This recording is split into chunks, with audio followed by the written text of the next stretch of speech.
Hello and welcome back to another history of Overwatch. We are going to be watching the London Spitfire versus the New York NYXL in the Stage 1 finals. Like we said, we just watched the most recent semi-finals with the London Spitfire versus the Houston Outlaws. That wasn't super interesting of a match. London was better, except for when Jake could play Junkrat. But moving into this match, this was like one of the hypest matches, and really, I think, put a lot of Overwatch League people really excited about it because it's just absolute peak Overwatch. The first coming together of like the national people on the national stage, in the league, all that kind of stuff. So the first time anyone was ever playing for the crown of like the best team in the league right now. So it's a banger of a match. We're just going to get it started and keep getting through. I guess we don't really want to see too much. Oh man, remember content? It's a Bjolby and Libero and Pine.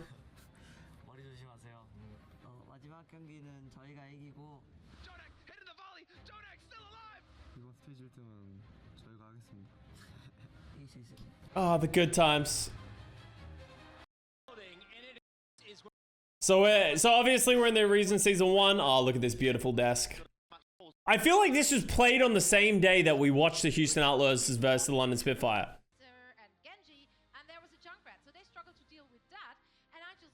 All right, let's have a look at the walkouts. I'm sorry, desk, we're not gonna watch you, but let's look at the walkouts.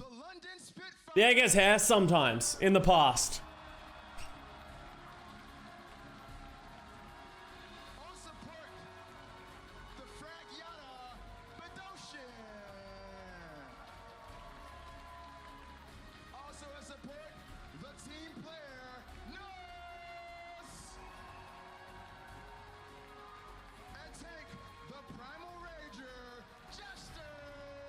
Lies. I feel like I've been betrayed this whole time.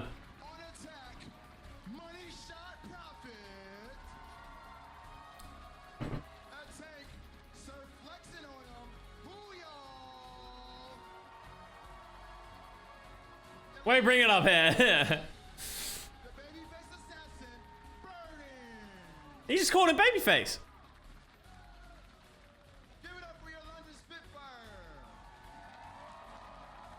Right. Wasn't Bedosian super toxic outside of Alp? There was rumors about Bedosian. I don't really know. I think it's more in the Korean scene that you could get more information about that, but I don't really know anything about that. But I have heard something like that. It's New York. You have to make that joke. Anyways, please join me in welcoming to the stage the powerhouse, the #1 seeded team for the Overwatch League in the first stage. Season 1 jerseys were so good. Honestly, all the jerseys are cool. We just don't get to really see them anymore.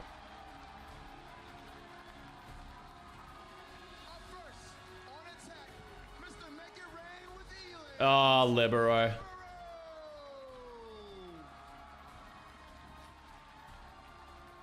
you want to stay alive, stay with him on support Arc. The mayor of Right Click City on support. Mayor of Right Click City. Okay, Malik. It's crazy to think only 2 of these players are still in the league as players and they're both on the same team. It's like, there's always going to be turnover of players, but yeah, it's kind of crazy. Especially, like, but what's it? It's been like 4 years since then. Yo, what's up, Skinny Manatee? How you doing? Give it up for your NYXL.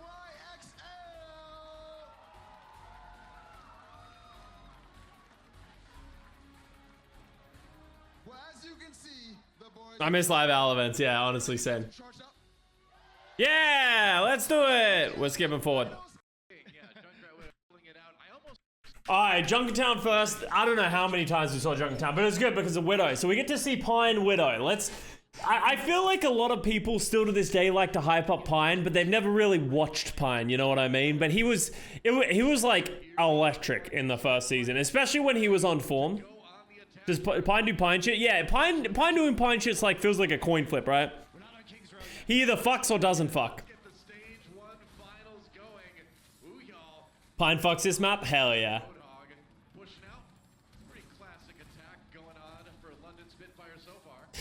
Isn't it crazy to think that Fury is on the bench of this London Spitfire team right now? On their flex support, which is a strategy that we've seen this New York NYXL team use more than any other. True. On this map, and it's all about controlling the flanks and controlling the angles out of that choke point right now. Pine is in the back on the low ground. So Bjelby's on NYXL. Yeah, so Bjelby comes in when they're going to play Tracer on non-Widow maps. Side of your screen. So they're using the Diva and the Roadhog right now. Jonak on the Roadhog, the classic. All of their members are over here on the Alright, you're a little loud. The casters are a little loud right now. Oh, they got mech already? Damn, that's pretty bad. Oh, Birdring gets Pine. Birdring diff. Birdring does get the kill onto Pine, but missing that Diva for a while may be something that London can use to push this to a point. Also, I will say as well, because this is relevant to what just happened, there was someone in my YouTube comments who was like, oh my god, the game sound and commentators can't be heard. It can barely be heard. Not watching. If you want to watch the match, you can find it very easily if you want to hear the commentators and the game sounds. But the way we're going to watch it is we're going to watch it and we're just going to talk about other shit and random shit as it goes through and just sort of talk about the history of these matches and stuff like that. I feel like he's about to get shot. Prophet is so dead. Dude, NYXL's getting kind of bopped right now.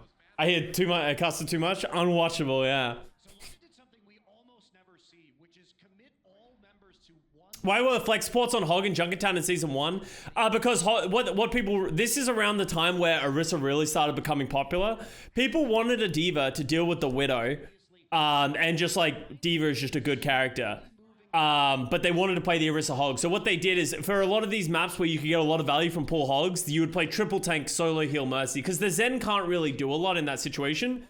Because it's hard to peek against the Widow, against the Orisa Hog pulls themselves, right? Like if you're against an Orisa Hog, it's really hard to play Zen without getting pulled yourself. So what a lot of people did is they just realized they moved their flex support to the Roadhog. And that was like the playoff meta. Like the grand finals playoff meta as well. The triple tank, double sniper, so support Mercy. Both points so far, they've kept Pine in the back. Inversight is up for the NYXL Widowmakers. Going to use it right away. Damn, NYXL's getting bopped. All right, there we go. Pine gets Prophet. Oh! What? Excuse me? Did Pine just jump out the window and kill 4? Yo, replay that shit. I want to see that again. This is before Rollock, yeah. That's the highlight. Here we go, baby. He's so fast. The way how he shoots so fast. That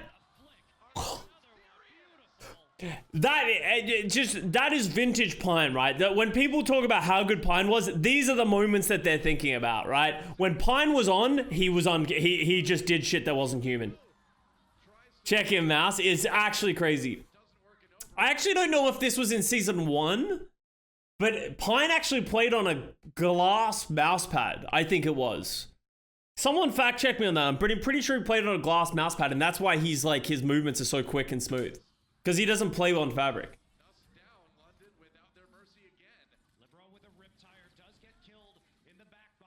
It's like the on sandpaper, yeah, but in like the opposite direction, right? It's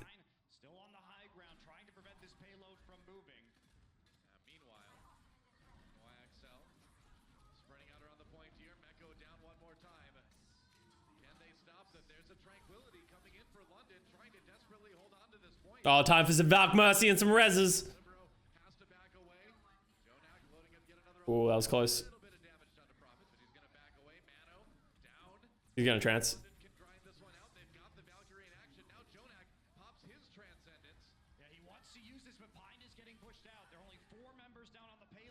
Oh! Dude, Libero was so good at like Hanzo, Junkrat, a lot of those like niche flex DPS characters, he was really good at. So Arns plays on sandpaper. No, he doesn't play on sandpaper. He so you know like the bottom feet of your mouse? That like you see my white ones here? He would sand that down to make it smooth. So instead of using the default, footings, he would actually sand his mouse. That's how he prefers to play. NYXL was really a dive one-trick. The way that they played the dive was incredibly unique. But so in the first stage, there was a little bit of flexibility of people playing a lot of the Orisa. As time went on, a lot of teams moved away from the Orisa and just played the Winston Diva, Tracer, +1, and then it was like Zen Mercy. That was like a lot of what the meta was. And NYXL was the best at it because I don't know how Mono got so much value on Winston getting such little support. And then it was almost impossible to kill Jonak. And then Jonak would just murder people. They would just play slow and then wait for Jonak to kill people. And then Sabiobi on Tracer, all that kind of stuff.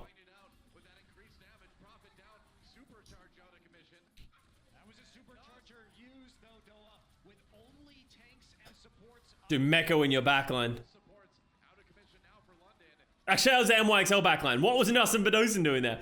I took a sip of my coffee and apparently we flipped. By picking off Libero in the back while using the Riptire, and then afterwards camping on his body so they couldn't get a Was this when Discord was really good, like 30%? Yeah, it's at 30% at this point, I think. damage coming through from the supercharger. I saw a clip of Effect saying, "Cool Matt, don't kill me." Please kill Cool Matt. Please kill Cool Matt, please. Is the quote of Effect? He said that on comms. I can't remember if it was after the match or like after a team fight, and he's just yelled it, and they end up playing it on the thing. But yeah, Matt was just bullying Effect on Tracy. He was literally just following Effect. It was kind of brutal.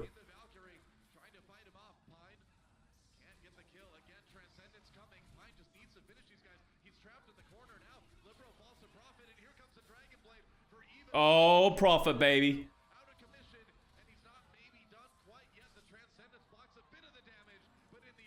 It was after a map. Yeah, I think it was after Li Zhang. So sad to see Cool Matt leaving Houston. Yeah, it's... I don't really know Matt's impact. I haven't talked to Matt. I obviously have played a lot with Matt and talked a lot with Matt in the past, so I don't really know what he's up to, but I wish him the best of luck. It'll be interesting to see who takes the GM role.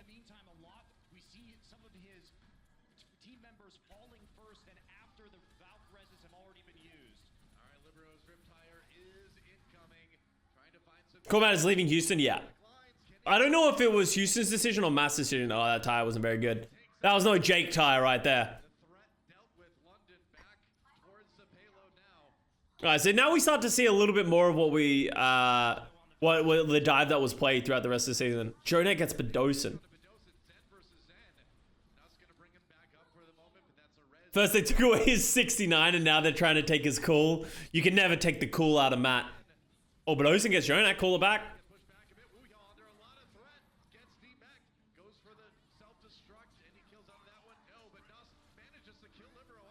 Dude, kill Prophet!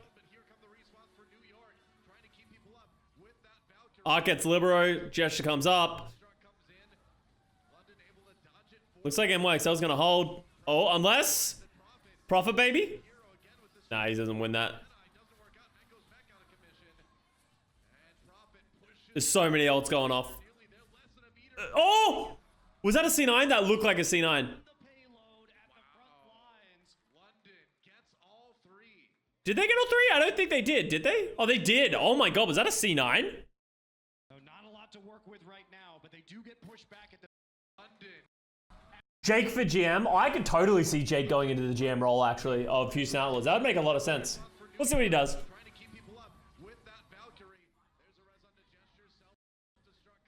Mano, Mecco. C9 before it was cool.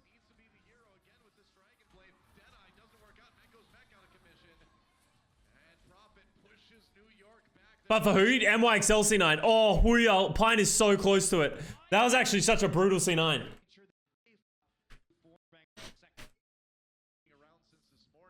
Liz is the new GM. Oh boy.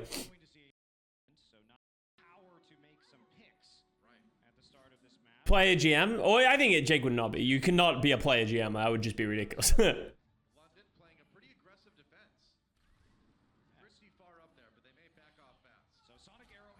Oh, Mono gets evaporated. I don't know what just happened. A lot of people died. Oh. Dude, Peak Pine was so fun to watch. Awful to play against.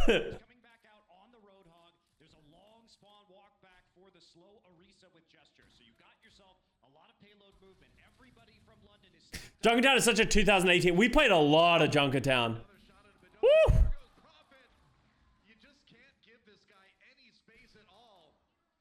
nearly had a shot. That was a too aggressive play.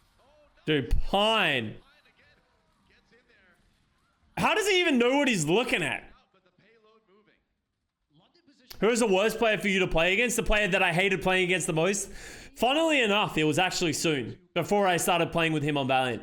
I fucking hated playing against Soon.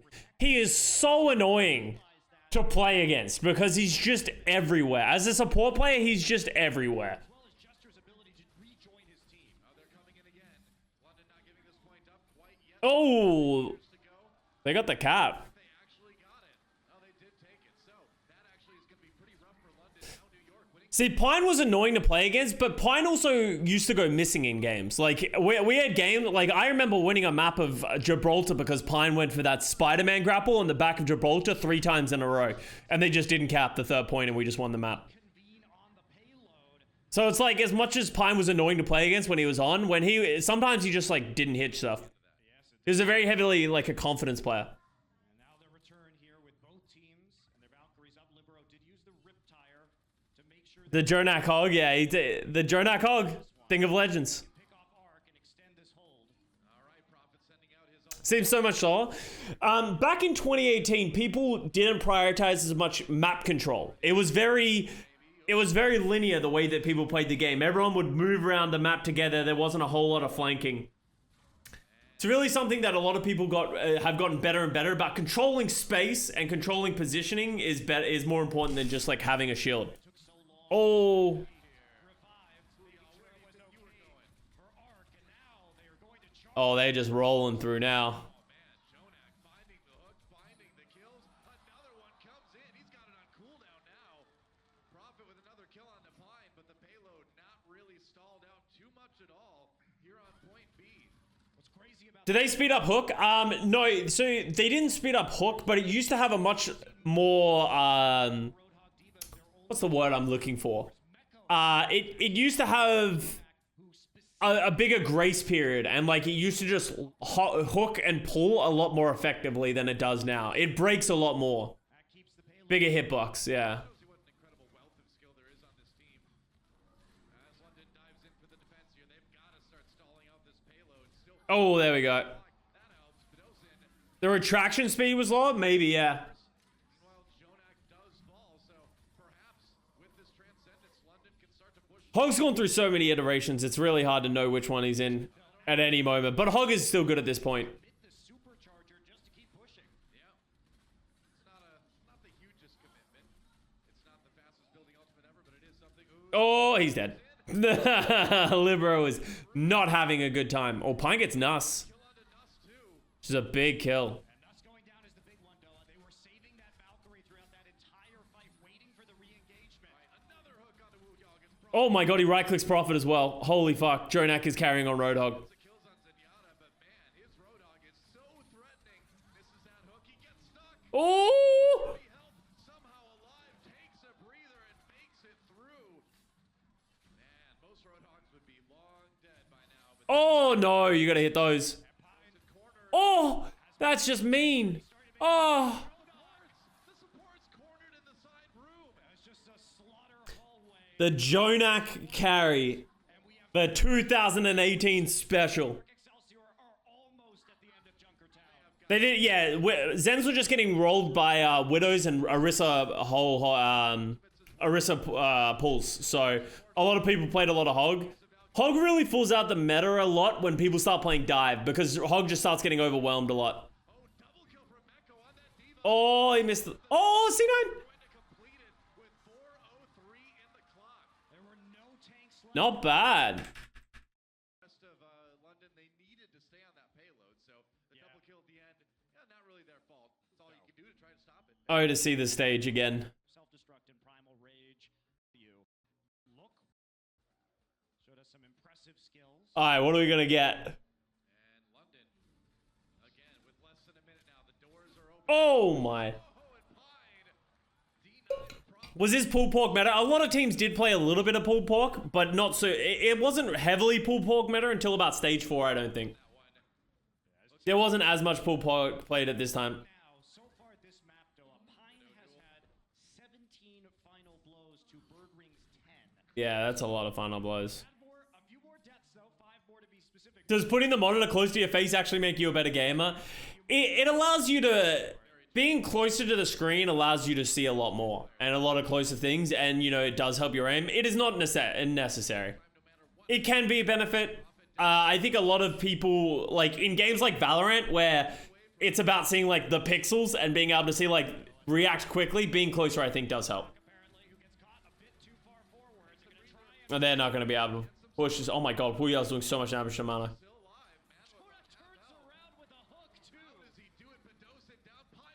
Was Doom the most recent character added to the game? No, Echo was the last character to be added in May of 2020, I believe it was.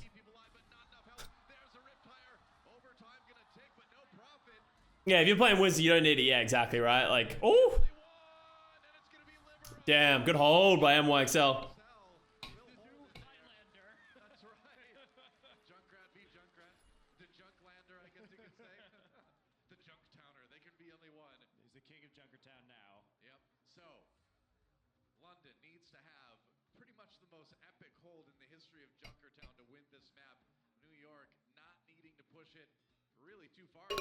Which player had the weirdest setup on stage? I know you talked about Jaehong. Jaehong having to have a raised desk was an interesting one. Where the cart ended was a defensible position for London. Sure. They have basically, they only have 3 more seconds than they would have. It might be Jaehong. I also think Jonak did the same thing as Jaehong, because a lot of Jonak used to copy Jaehong with a lot of things. Was this when Super was a thing? Super wasn't really playing for the San Francisco Shock at this point. I don't think he's of age. I don't think Super's old enough yet to play, but I think he is on the Shock. So they have to wait for the Sonic Arrow to end because New York was ready for these shenanigans. There was a bit of frustration with armrests at the time too. Yeah, well, it's because they were making you use the chairs that they provided, so a lot of people. How about Sleepy taking off his shoes and wearing his blankie? I didn't know he had a blanket. I knew he used to take off his shoes, but I know a lot of players used to take their shoes off to play. That's not that weird.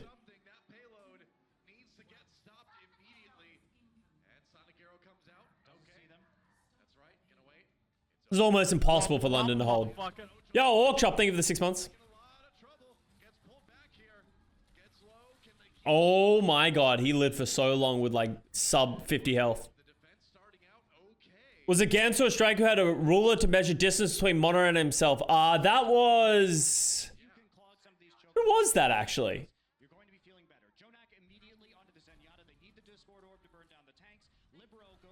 Was that Gamsu? Oh, right. Okay, yeah, I can't remember. But I did remember that someone did that.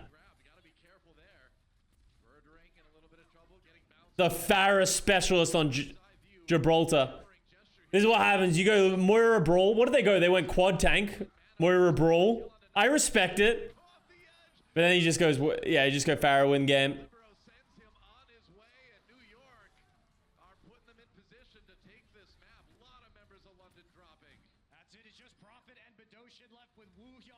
Wait, was Goats bannable? Wait, what do you mean was Goats bannable? This is before Brig is in the game.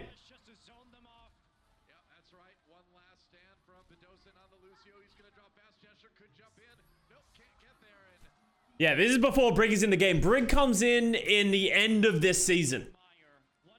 But no one really plays her that much. No one really, because she, as a, like a, if you're playing a duo support, no one really played Brig at that point. No one really worked out how good she was at that time.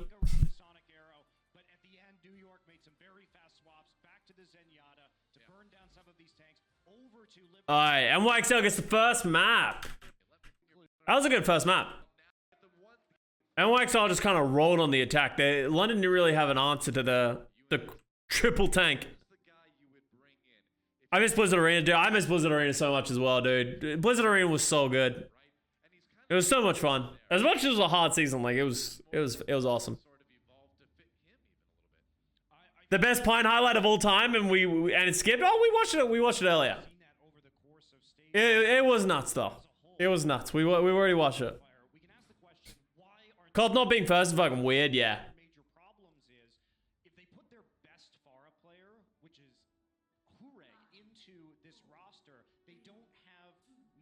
Alright, so Sapiobi's back in the lineup. Playing the Cassidy. Battle for LA, yeah, Battle for LA at the arena was always a good time. Deal hero pool on every single one of these points. And meanwhile, New York is going to do something that we've seen them do before, which is play in this corner with the Okay. field, and Safi will be going to be on that McCree. Doing a bit of the keep away. Standing in the corner, Savior will be on the high ground. Looking for a few shots. Being annoying, getting chased away. There's a nice flashbang on the Fury's finally in for Huyol. now he's got a little bit of support from Mecco up This is kind of the lineup that they won what they won the championship with, right? for New York. And we see They're not playing a main tank, which is interesting. They're playing a Diva Hog. main tank with Fury on Winston was very hard on this map to get value. Oh my, he almost right-clicked the cast as well. Oh! Dude, Jonak was just better than everyone else at Zen at this point. Like, it was kind of insane how good Jonak is at Zen. Look at him, he has ultimate. position because it is He's one of the few people who have ultimate on his team. Risa barriers when you have the Brings back so many memories, yeah. in there. True. And so a slow So now Mano's gonna go to Roadhog as well. eventually results in some 2017, 2018 cons are so wacky. Yeah, people were very flexible with roles and like who played what and stuff. Who would you say is the best Zen now? throw on the soldier. I would probably say, if we're just talking the most recent season, it's Izzyaki. I think Izzyaki had the best season on Zen. Oh, wow. Just so much damage. Oh! Oh, Libero. What, bro? Profit looking for a bit more now. And London Spitfire continues to hold for the moment. Arc, though, using that Mercy ultimate, bringing people back, but it doesn't save Mono. Profit going back in. Libero down. Izzyaki's improved so much. I think Izzyaki was always good. Like, Izzyaki has always been mechanically insane, even when he was on the Valiant in Season 2. The biggest issue that Izzyaki had is that he just couldn't really communicate with the rest of the team. Like, he just, like, he struggled to, like, he's living in a foreign country, he struggled to communicate. We were in GOATs, and, like, people were, like, pretty comfortable with playing with Kariv at that point. I just think it was, like, it was just hard for him. But he's always been very, very good, and that's why he was picked up. Certainly has worked so far. Gesture hiding behind the pillar now. I'm glad he's able to, like, go to, like, you know, Shanghai and be able to pop off. Buried into the room. Spadosin down. Jonak with another pick as they come in. And there's the kill on a Profit from Savior. Gesture gets hooked in. Has to run for his life. Surprisingly agile is that Roadhog coming in from behind. Nice hook on the Mecco. Where's the follow-up? Oh, the follow-up. Oh? Getting hooked and blasted into oblivion. Dude, how has NYXL not taken the cap yet? Murdering. Waiting for an opportunity to use that Deadeye. And he's going to have to keep wet. When did the change happen when we stopped Tracer Duels? And did that have anything to do with Team Comp or Macrinas? What do you mean we stopped Tracer Duels? You'll notice Fury didn't even use his self-destruct, so they had already committed to pulling back out of that fight. And It's going to be so hard for them to dive anyone. Like, I feel like London Spitfire's comp is going to be hard to deal with what NYXL is playing. Descendants for a very long time now. Yeah, both teams with a lot of ultimates, including both support ultimates to use here. So London has a chance to make a couple of pushes and try and get those support ultimates out. Burn as much as they can from the New York side. Yeah. New York gonna have to hold on to quite a bit. A lot of that is going to be Profit pushing that back line. They do get the ult out of Nuss. I mean, it feels like there's a lot less versus Tracer play. It's because there's a lot less dive. We still see a lot of Tracer play, but that's because dive isn't meta. Whenever you see like Brawl or Double Shield, Tracer just isn't as good in those setups, so you don't see as much Tracer versus Tracer. And because dive has not been a prominent thing in a long time, well, like you see it with the Wrecking Ball comps, right? So, and you see Tracer duels. Yeah, we actually see a lot of Tracer. So it all comes down to the compositions being played. Teammates, but Murdering and Fury come right back again. Murdering pressured, and here comes Mano. I don't think he's going to make it now. The reason there was so much Tracer back down is like there just wasn't Brig, right? So there wasn't a lot to deal with the Tracer. Like Tracer is good in 2018 in these metas because it's Mercy Zen and Tracer is good against Mercy Zen. Like obviously the Zen can dink the Tracer, but most of the time the Tracer has the advantage. So Tracer is almost a must pick in these early days unless you're playing like From the London Spitfire a somewhat slower comp. opening, but Arc is so elusive. And one thing you can watch about Arc's play is New Soldier is just better ammo. Yeah, so New Soldier is actually way better. Oh, woo! That is such a bad death. Has found a pick in like every fight this round. Murdering That's what Jonak does best. Oh, that is... Gesture is not having a good time. gone. Is Sombra in the game? Yeah, Sombra's in the game. Overtime is ticking, man. They got to get back on there. Oh, that's a gift. Oh boy. Hey, Nuss. He gets a couple extra kills, and that is that. New York will take round one. One of the things that has powered up New York has been This is Sombra that gets old from health packs. Yeah, but a lot of people don't play Sombra. I can't remember why Sombra wasn't played as much. the resurrection. Center is where the next round will be here on Oasis. It's stage 1 finals, yeah. Would win them the map. London wants to equalize. They've got Birdring back on the McCree again. Oh, wow, that would have been a sick rocket. Only minus the Road Hog. Wow, Libero kind of should be dead for that. Soldier 76 one more time. They really want to get up on Do you miss pro play? I miss playing on stage. Like, playing on stage is obviously a super awesome experience. I don't miss the amount of time and commitment that it does, like, it takes to play pro. Who is now back into that little room. The point is unlocked. Like, think about it. We used to play, like, when this first season of Overwatch League, we played 40 matches. Literally, your life is just playing Overwatch. You wake up, breathe Overwatch, stop and just breathe Overwatch, right? Getting a little bit of progress going. You don't also Oh, yeah, maybe there is a time limit on Invis. I think there might be a time limit on Invis at this point. Sombra wasn't as good at this point. I remember Sombra wasn't that good. causing problems right now for the London Spitfire. They have I think Fury has gotten worse in season 1 or 2. It might have something to do with team, but it might not even be Fury getting better or worse. It's not like people keep improving, right? So it's like you need to keep improving with the rest of the teams instead of staying stagnant, right? We talked about at the start of this match that there are a lot of players who are like, there was only like 2 active players from this match. It's because it's very hard to keep improving at the level that everyone else is, and keep that level of motivation up. So. Libero out of the way, though. London still keeps getting these kills. And now Birdring, the one on the high ground, firing down on the members of New York. Sibyldi, oh, nice headshot. But I think Fury's always been good. But he got it. Birdring dropping now.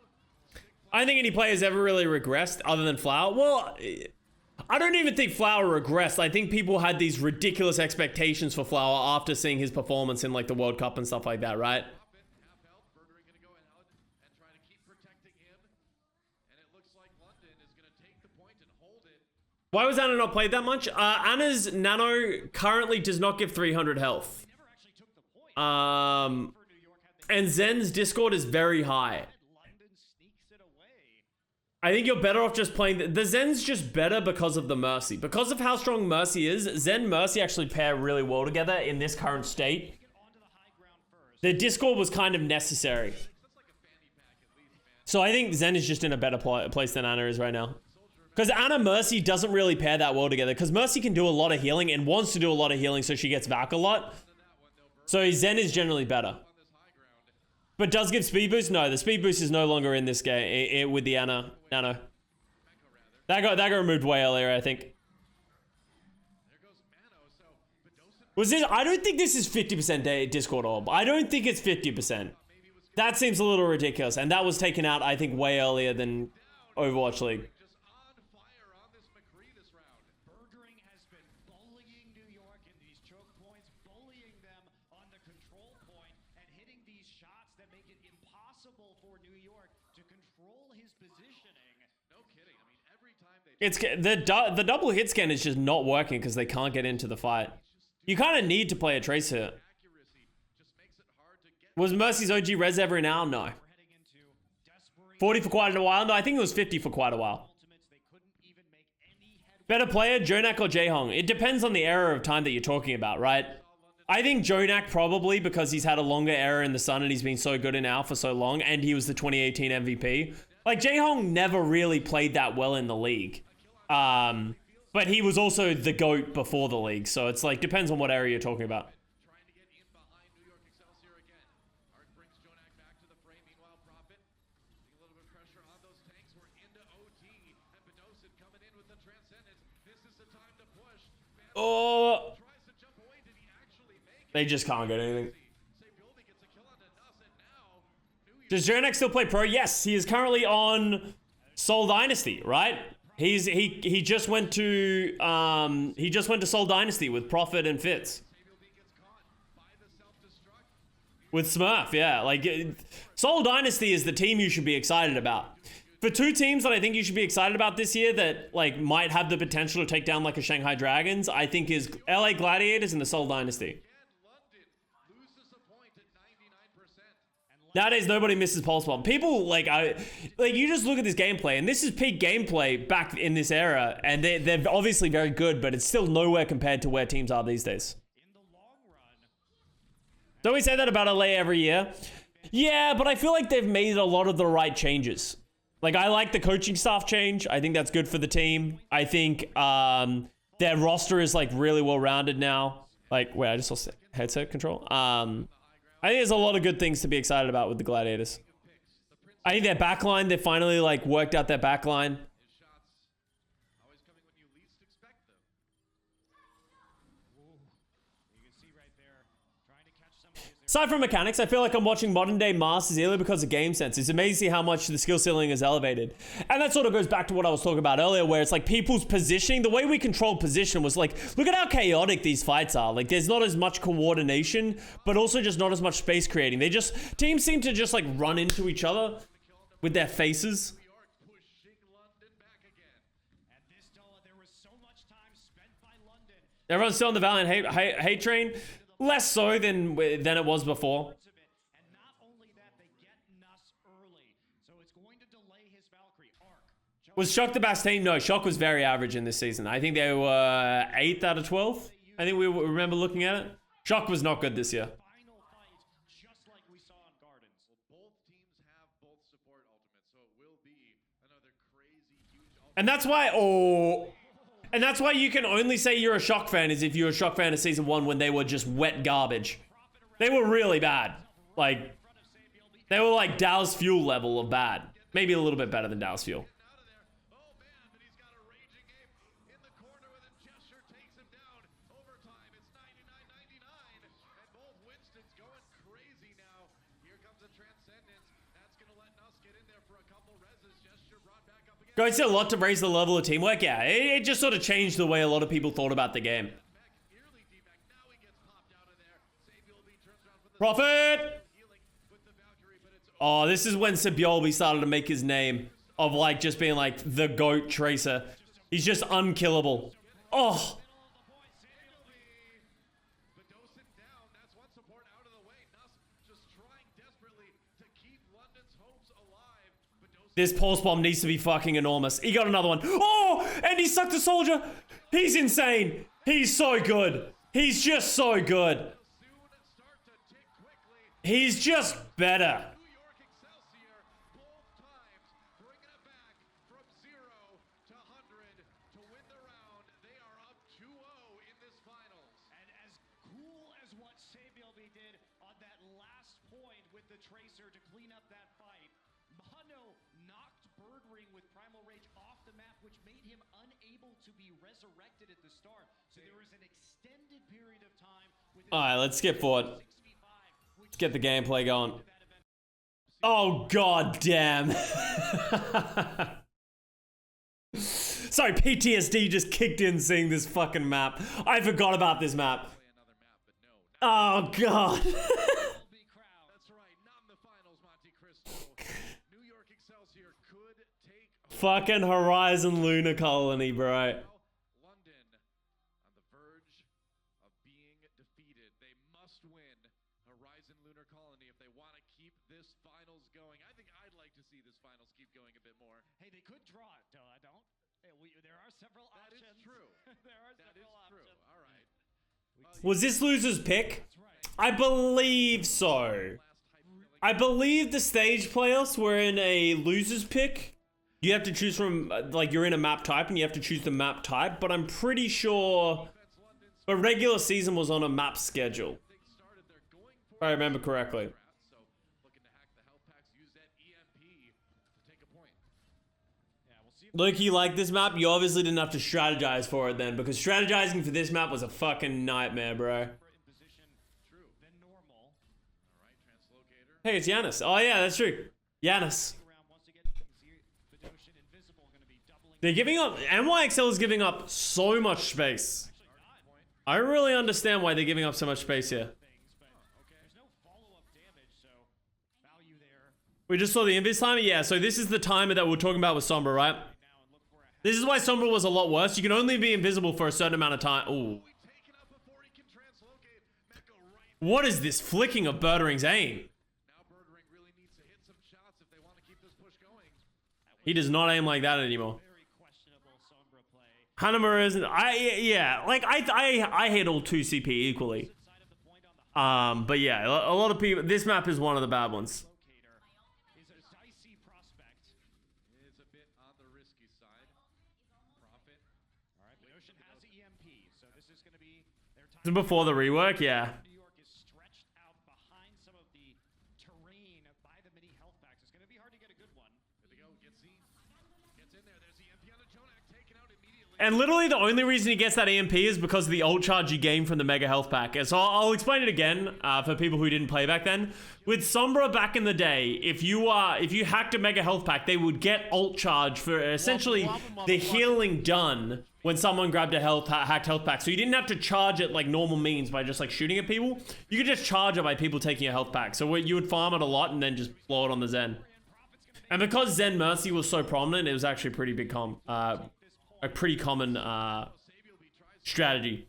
Mikas was here. Thank you for the 7 months. Love me some Horizon, Paris, and Anubis. Best of Overwatch design. Oh, God. Have any supports left up, so he could safely use that Valkyrie because they would have a huge healing advantage, and with the faster respawns coming in, it was going to have some value.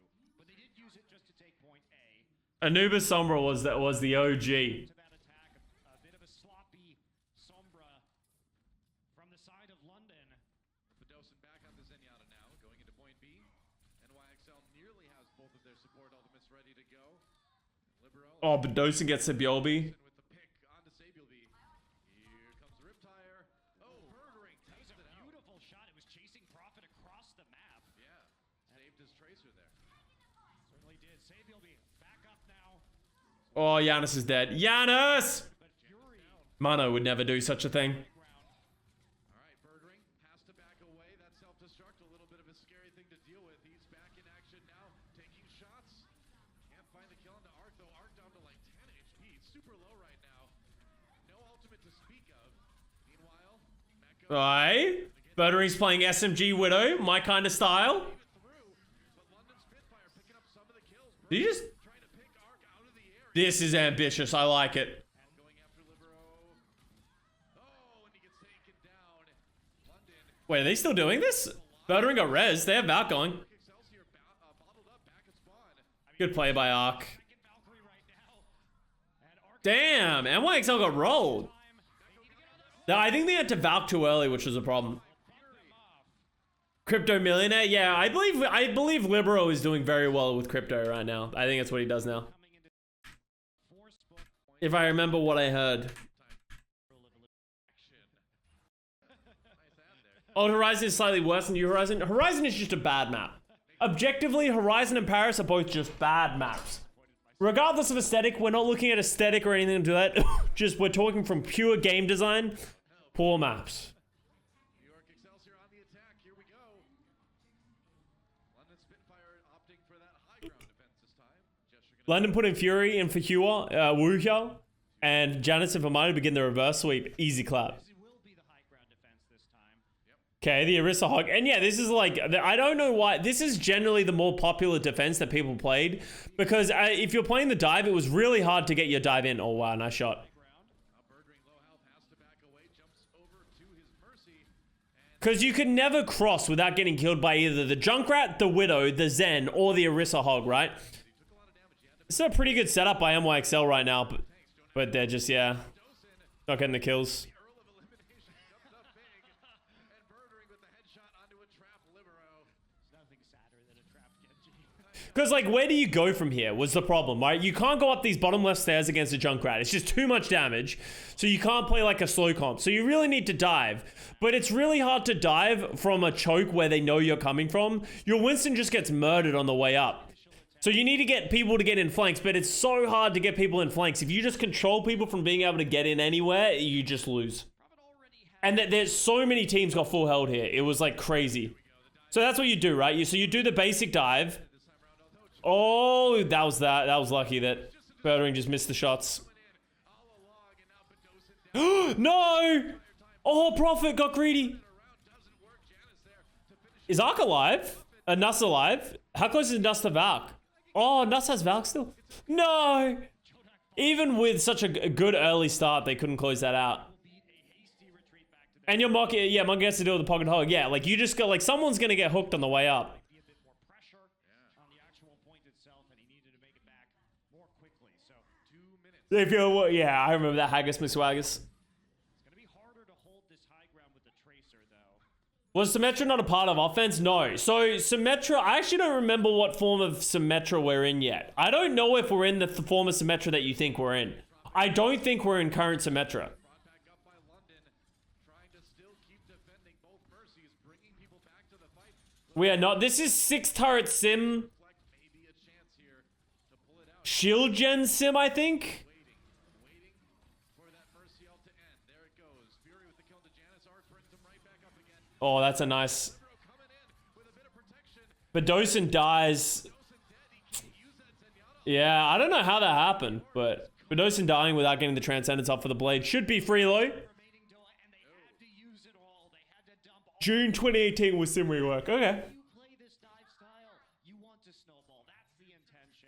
Go ahead and charge up your Dragon Blade. Remember my tank's trying to brute force stairs every single time? Maybe I don't like this map. People forget about the bad times of this map and only remember the good times. Yeah, they would have to take the point in like 30 seconds to even equalize London's point.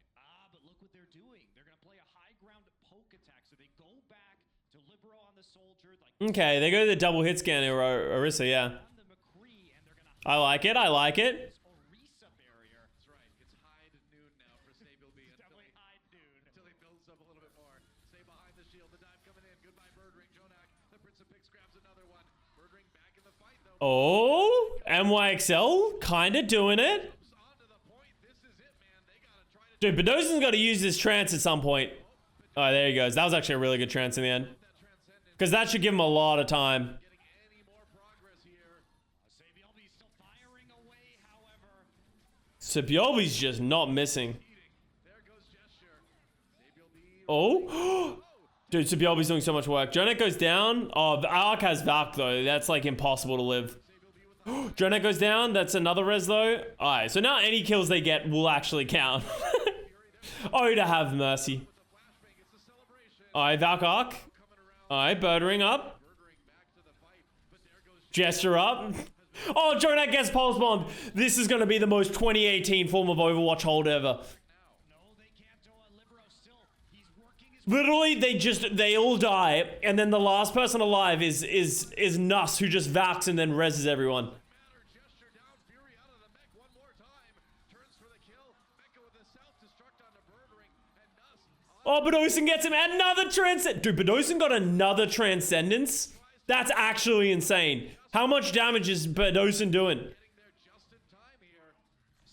Birdering's back. Yeah, Birdring trying to delay. The delay has been very, very real. Lots of time getting What is happening? Ark's about to get Valk though, so it's probably just over. going to get stunned by his own flashbang. If Ark gets Valk, it's over. They can win. coming in though with that Dragon Blade gets Ark got Valk. It's over. They can just res. with the kill to Nuss. But Dosen there with the Doom Fist. It's time. This version of Overwatch was so dumb. This is what are we doing here? Great delay by London. I thought Prophet had turned that around when he reflected the flashbang onto Sabielby and killed him. Peak Overwatch, the greatest form of Overwatch we ever played. What is the date this was played? This would be like April 2018. Yeah, April 17th, 2018. So despite getting those 2 points, London does manage to hold. This VOD has 1.9 million views. This is when we were legit. And I think you're Now we get 100,000. But these were the good days. and your dive composition wasn't working out very well. A lot of it, and they're going to be going. I think the best way to play against. And remember when Mercy main said they hated the Mercy rework? I don't remember that. I remember seeing the Mercy rework and thinking it was broken. I hated hide and seek Mercy. I hated hide and seek Mercy with such a passion. It was so boring. It took all the fun parts away from Mercy. I've always liked the Pharah Mercy form. Well, later Janus. Janus was just not better than Mano. Like just straight up, Janus should never have played over Mano. Did get a lot of ult charge. Casual Mercy mains complained a lot. Yeah, it's because they couldn't just hide, right? Victory, perhaps, considering This was close to the time that you trans nothing on Route 66. Nuss isn't that far behind after just one push. You had to bring it up, didn't you? Just couldn't let me watch. We didn't have to talk about it. Triggered may be the word as Janice dies again as he tries to dive in. The way New York is playing this is very New York. So Space? Nope. every time The zero-man Custa trans.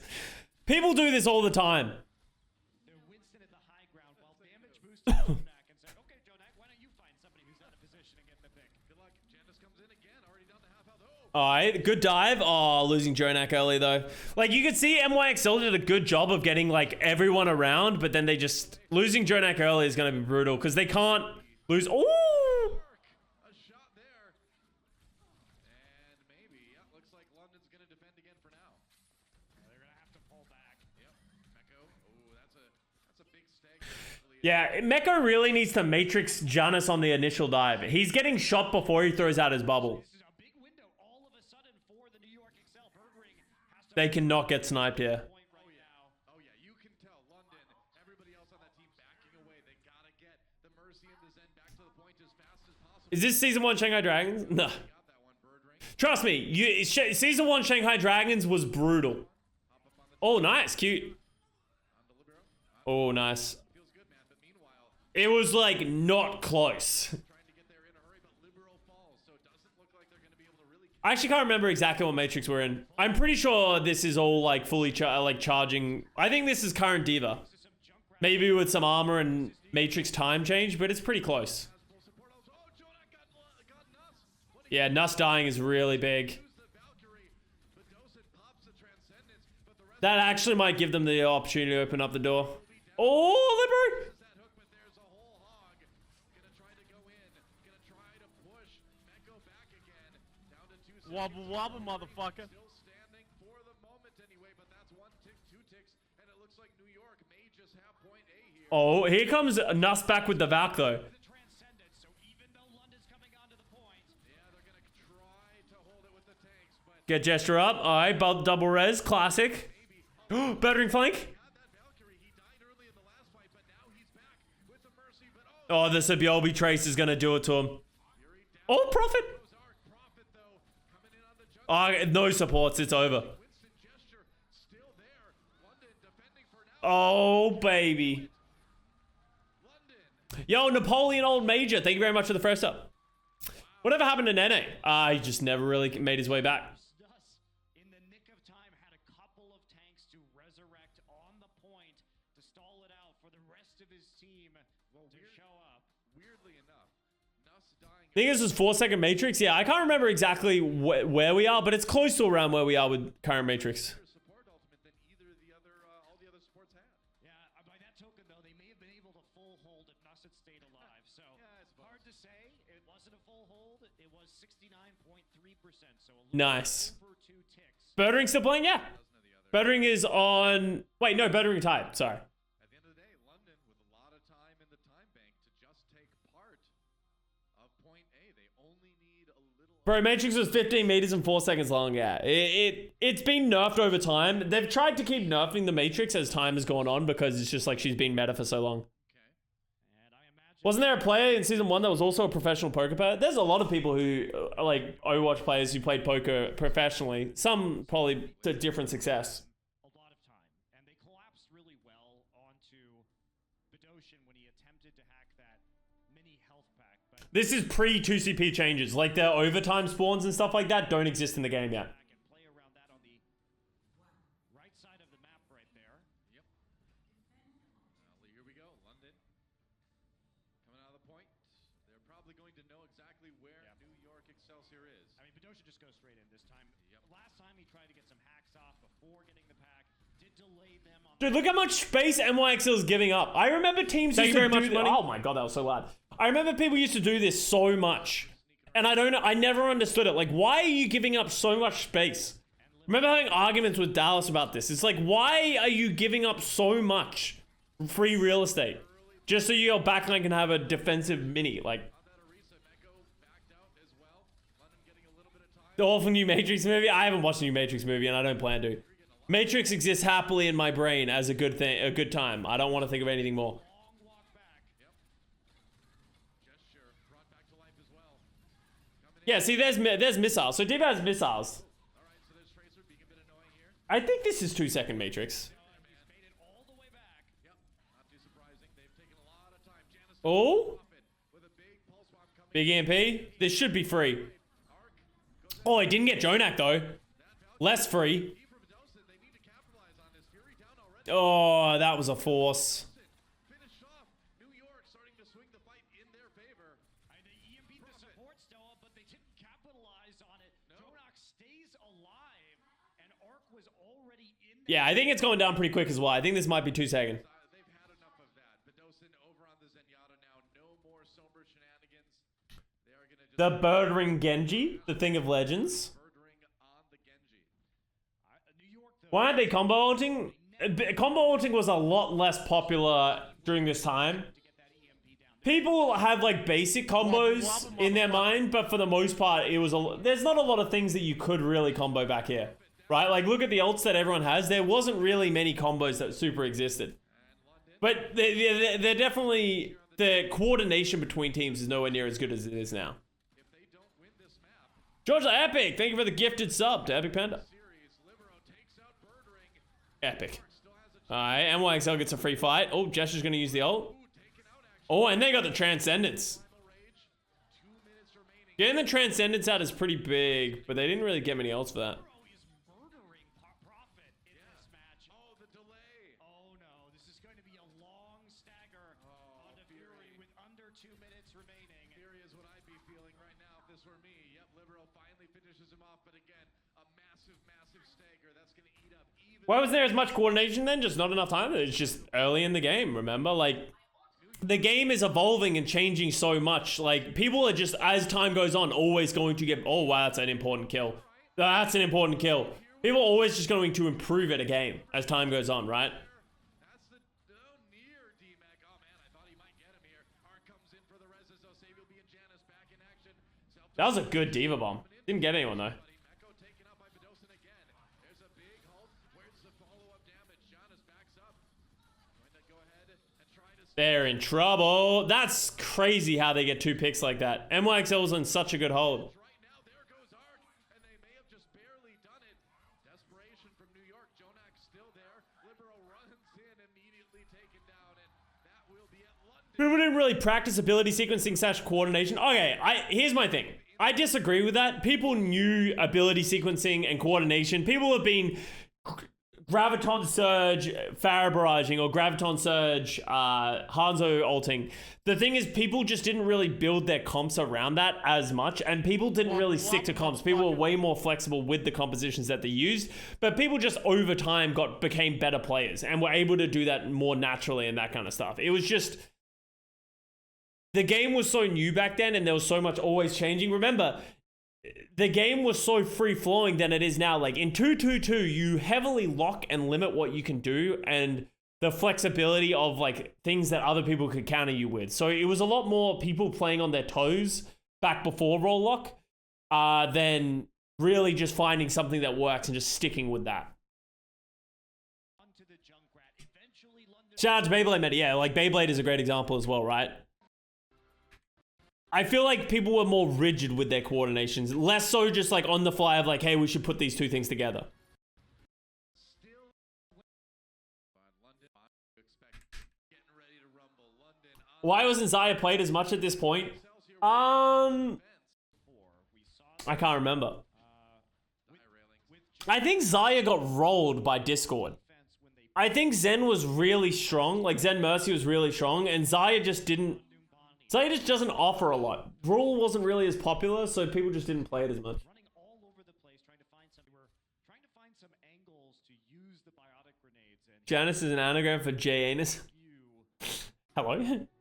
Alright, we're gonna get some Farrah. Rascal playing for the London Spitfire? Rascal will be playing that far right here, so will be a bit of Rascal is in? Libero will have that on the defense. Here comes London. I mean, you're definitely expecting that if Rascal's Might have to shield health now? Yeah, I can't remember why Xayah wasn't played that much.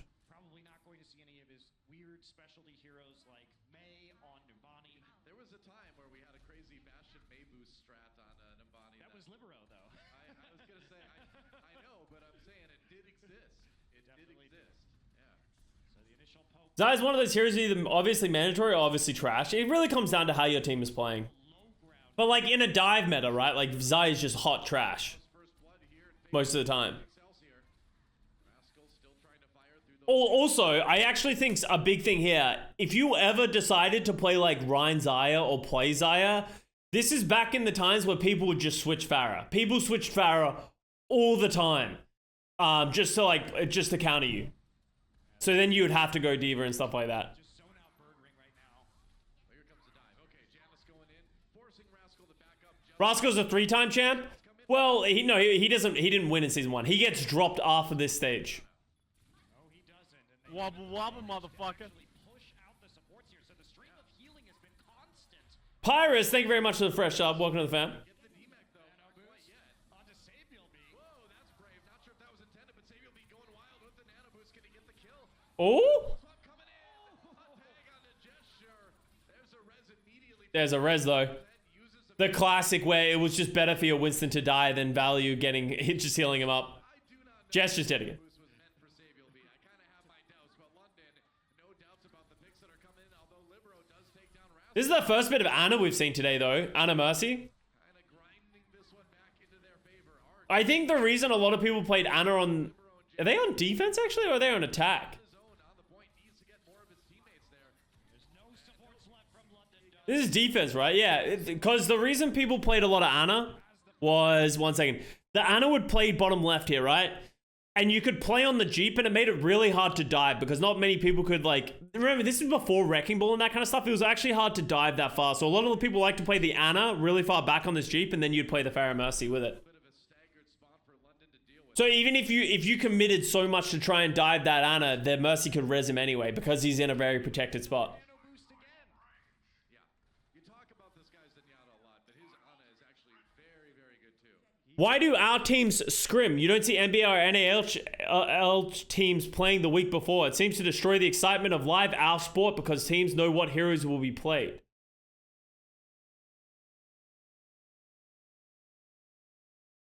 First of all, we're esports and not sports. Sports do practice and they do play internal scrimmages and that kind of stuff. But they also play a lot of matches. So the best way to practice for a basketball team is not to always just play matches as well. While Overwatch, the only way you can really practice is by playing matches or just esports in general.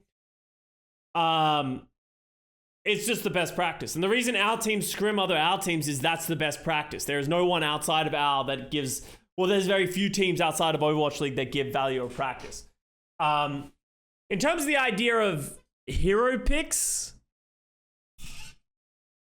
that's just something you practice. Why wouldn't you practice? That's just good to practice. Can't really do that now, right? Well, it's just like NBA teams have like teams of like 20 where only like 10 of their players play. Well, that doesn't really exist as much in Overwatch League because players don't want to just sit on the bench.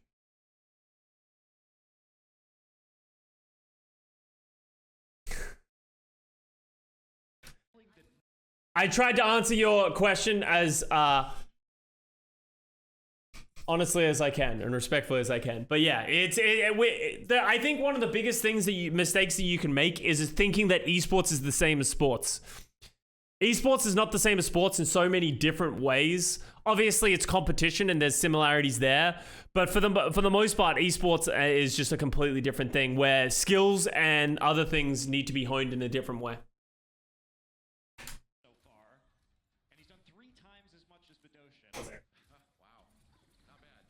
Tracer battle. Samuel B down to 12. He's going to recall. Sneaking around. Jonas is nano boosted right now. Again, wow, yeah. Libero. Oh, Isn't it less interesting when you know the other team's strategy? Well, you don't always know the other team's strategy, and just because they practice. Well, like you don't practice against the team that you're about to. That's like, all right. Well, let me try and answer this thing. That's like being. Well, why do teams play other matches? Like, in basketball, let's use that as an example in NBA. Why did they show their strategy of we're gonna shoot the ball, we're gonna play threes, we're gonna play small ball, we're gonna shoot a lot of threes? Why would they show that, or all that kind of stuff? It's like people are gonna show their strategies by playing the game anyway, and just if you're gonna practice the exact team that you're gonna play against in a week from now, you're probably not gonna play the same strategies. So I don't know. I don't see the equation. The game is very adaptive and that kind of stuff, like of who's gonna play what. Getting very aggressive here.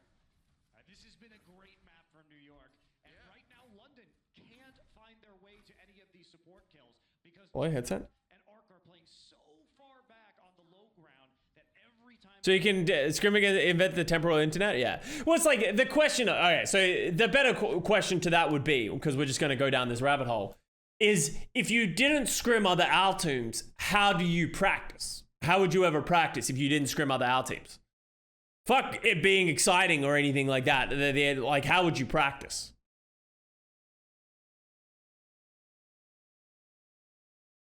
You say that, but it's almost a mirror matchup. I hate the mirror matchups. Well, people are just going to play what is considered the best.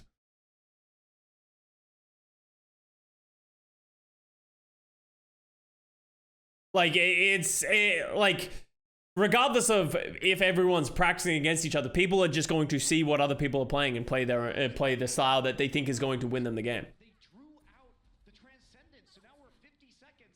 London Spitfire has no support ult above 50%. Well, Arc should have Valk too. Yeah, he's gonna have Valkyrie very soon. Libero with the barrage. New York Excelsior in a great position to full hold here. If they can just pull it off, they will have all but guaranteed themselves a win in the map. Is this entire year? No, he was only on London for the first month, and then he went to Dallas Field. Who takes a rocket? One more. Who then he left in stage 3 or something like that. Oh, damn. That was a nice rocket by Libero. From the fight, no res is coming in from London. Rascal with the barrage, but no kills with that one. New York looking pretty good. 15 seconds remaining. A last-ditch desperation attack coming in from London. Damn, London's getting rolled. There's another nano boost. The third on to Janus. He is going to jump in. Badosin on his lonesome transcendence. He's got to get to the. Oh, that was a massive overextension by the NYXL. They done fucked up. They had such a good hold going. Oh, Badosin! Save Badosin, save the world. Oh, good stick. Nuss has Valkyrie, yeah. This was Dronak's MVP season. Yeah, Dronak was bonkers this year. Coming back in this fight. Man, it was 2 seconds, and they got on there during OT. They will get the payload moving.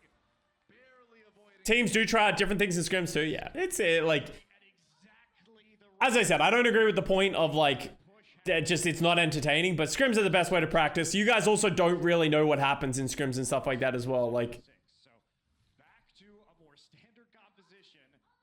but as someone who has played, like, scrims are the most important and impactful way to learn how to play the game.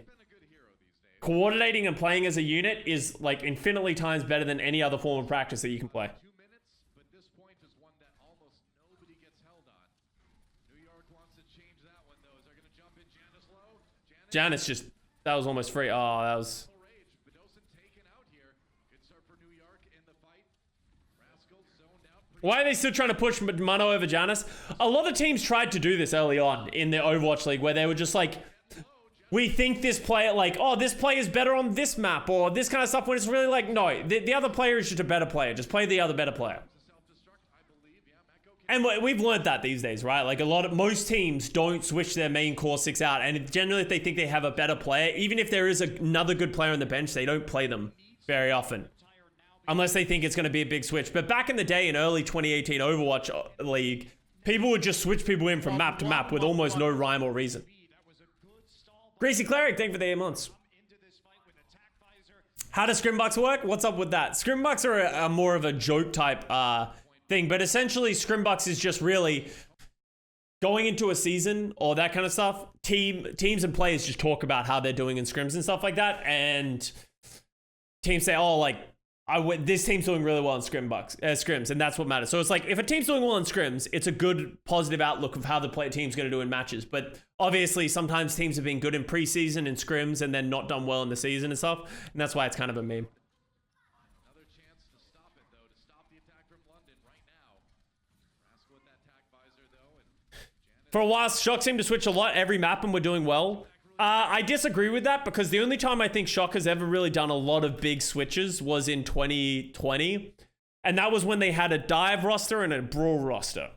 And so it felt like they were switching a lot of people, but they weren't actually switching people in roles or on the same heroes. It was like Smurf would come in for Super to play Winston. Striker would come in for like Arns to play Tracer. And that was kind of like what they did, right? They didn't have a lot of flexibility outside of that. There's not an actual stock. No. There's no actual stock market for scrims or anything like that. No.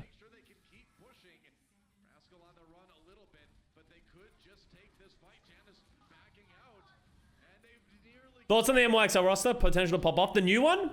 It'll be. I need to see the rest of the roster. They don't have a main support. They don't have a flex tank. So until I see those two things, it's hard to really make a decision. I think it looks good right now as it is, though. They obviously have a good core.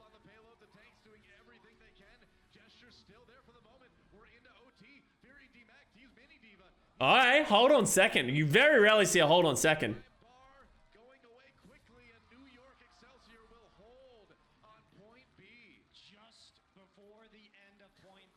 Wobble wobble, motherfucker. Incognito 939. Thank you for the prime sub. Welcome to the fam. Alright. Do you think more main spots will get picked up when teams want to play Overwatch 2? No idea. The answer is no one has any idea if main support is going to be good, if it's going to be a necessary role. I'm a big believer of everyone should have a Lucio player on their roster in case in Overwatch 2, Lucio just becomes really good. But who knows? So and that's why I want to see them pick up a main support and a flex tank just so they're covered for all bases no matter what ends up being played. Because no one really knows right now. Whatever happened to Fraggy? Fraggy is now a WoW streamer. He's actually like a top-end world first WoW raider. And is a streamer. Because he came from WoW as well.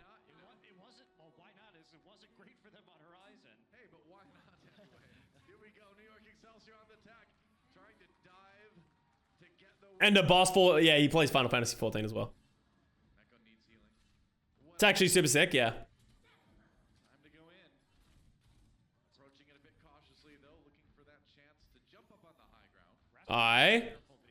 NYXL should be able to win this. The fact that I know that they lose this map makes me think that NYXL is about to get full held. Wow, Rascal was very close to not being out. Yeah, that was kind of a troll by Rascal.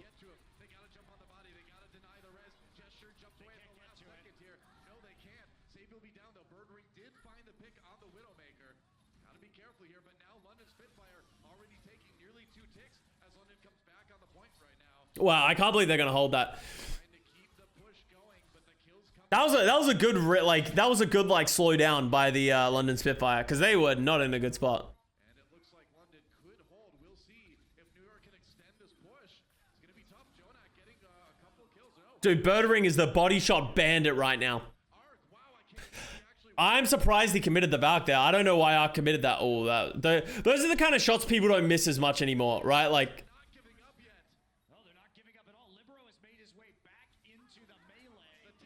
Oh, Birdering eventually gets Libero. That was so many ults for NYXL. I can see why this starts going poorly. As an NYXL fan, seeing them do good in this history stuff makes me sad that they sandbagged. Yeah. It is an interesting story. And I guess we can talk about that now as we watch this match. It's kind of an interesting history of NYXL that some people aren't aware because NYXL was the best team in 2018. I don't think you can argue that they weren't the best team in 2018 Overwatch League. But yeah, them taking their foot off the gas for stage 4 was such an interesting decision. They weren't trying to lose matches, obviously, but like, you know, like it was rumored that they weren't practicing as much, like they weren't scrimming as much, taking time off, playing Minecraft and all that kind of stuff. There was rumors of that kind of stuff. And yeah, they just they were not that good in stage 4. And then they just never recovered. Like they lost to us in stage 4, and then they just weren't as good in the playoff meta. So I don't believe that they like hard through the league by not sandbagging. Like I think taking it easy is viable. But I just think they never really hit that form that they originally had in, you know, stage 2, stage 3. It's kind of what like Shanghai Dragons and the Dallas Fuel did this most recent year of the Overwatch League, right, in 2021. Where they decided to not try as hard or put as much work into that specific meta so that they could be recharged for the grand finals. And I think you can do that, and there's validity to that. But the way NYXL did it just didn't work. Didn't Shanghai deliberately skip out on Hawaii? Yeah. So it's like, it makes sense, but yeah, it did not work. Oh! The current supports for NYXL good. Who are the supports for NYXL? They just announced them. Myeongbong and Gangnam Jin, right? They're both flex support players, and I would say their strengths are probably in the same-ish heroes. Like maybe, I actually don't know which one I would like better. But I think like Gangnam Jin, Myeongbong are pretty solid. But they need a main support. I think with Shanghai, the difference is that they skipped Hawaii to practice, right? And that's it. Like, I don't think they would have done it as poorly of just like not playing as much, less so just playing less official matches and stuff like that, right? Or like, and putting that pressure on you to perform.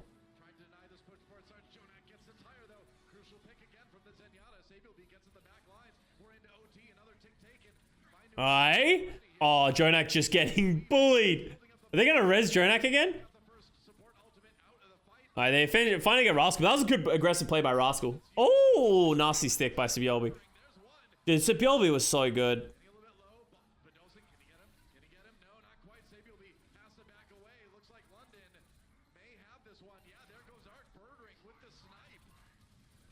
Do you think we need bigger vacations between tournament cycles?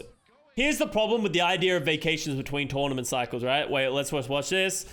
The problem with vacations between tournament cycles is that teams don't take vacations. They're like, you're like, so it happened in the first season of Overwatch League. What happened was they gave 1 week, but there was a ton of matches, but they gave 1 week between the matches. And the league was like, oh, they'll take that 1 week and players and all that will take a break. But because they only gave 1 week, teams were like, oh, we're going to scrim. We'll scrim during that time. So what happens is there was no break. And because there was only 1 week, they never really got downtime. So if you want people to take a break, you need to give them multiple weeks. And then if you give people multiple weeks, that's so much downtime between the league that it makes it very, it doesn't flow very well. So I think it's on the teams to really sort of give their players that time. If you're getting a 2 week break or a week break between stages, you need to take that as a break. And that's why actually what the league did this most recent season was with hero pools, they were giving the hero pools to the teams usually like 5 days after the season ended or that kind of stuff, so that teams don't know what they can scrim. So it just sort of like is a soft way to make them be like, you can't practice anything meaningful. So if you want to practice on your own time, you can, but you can't hard scrim. So, and I think that's a great way for the league to sort of like moderate it in their own way.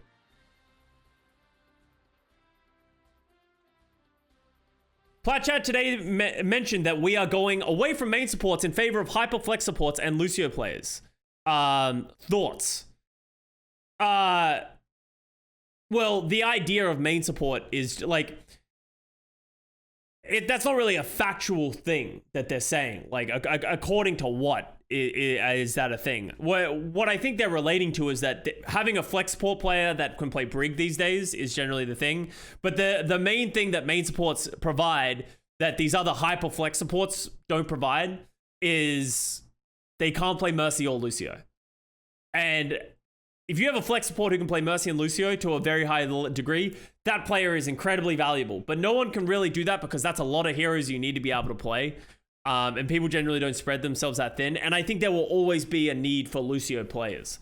As long as Lucio remains a valuable character, I think that's not going to become a thing. So, Platchat roasted you a bit too. They always will. But yeah, like it's always going to be that kind of like hyperflex thing. But you know, there's no, it's like the, I feel like that's following the narrative that the public is saying is like, oh, you don't need a main support. In Overwatch 2, double flex support's going to become the meta. It's like, We don't know that.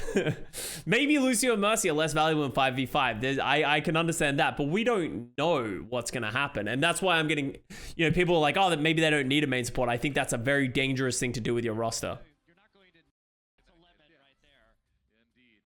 They tried to play Violet on Lucio this season and it did not go well. Yeah, exactly, right? Just because Lucio is really hard to... Lucio just is a lot of work, right? Like, Lucio is very hard to pick up quickly, especially when you're playing against these, like, you know, like, let's say you're a top tier flex support in the league, right? You're obviously a very smart, phenomenal player. All of a sudden, you have to play Lucio against Funny Astro, Lee J Gon, like Moth, all these, like, think of all the best Lucios that you can think of.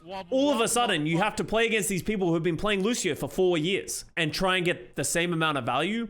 With the wall riding, positioning, the combat, like the way you like shoot and all that kind of stuff, FD God, Masa, like that is very hard to learn. And as someone who used to be a flex support player, went to main support and then tried to pick up Lucio, I put a lot of fucking work into trying to learn Lucio, and I think I got pretty good, but even then I felt so behind to some of the best Lucios. So, and then expecting these other players to be able to learn that while also staying at the highest level of the heroes that they're expected to be good at in flex support is very difficult. And I cannot think of a single high-end flex support player who can play Lucio to the degree that they need to be done. And if no one's ever done it before, then that tells you that it's hard.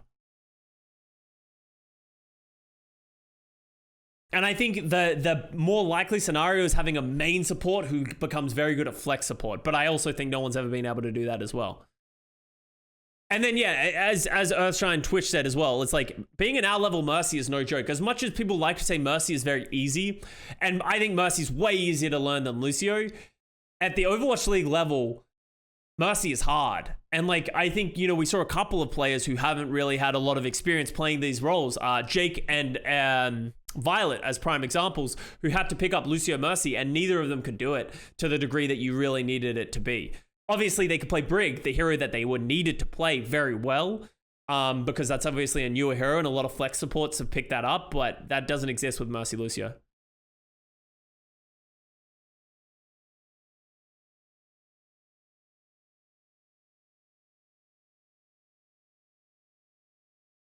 Yeah, Platchat basically said the custom mode was a thing of the past, which I think is like a backhanded compliment.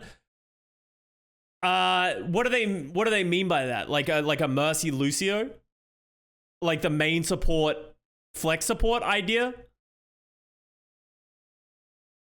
As I said, it's hard to really like know what they're talking about, but I think people assuming that main supports and Lucio Mercy players are going to be a thing of the past, I think there's no merit to that point that says that's going to happen in Overwatch 2, and that's just assuming that people can get really good at Lucio Mercy, or that Lucio Mercy is going to be completely useless.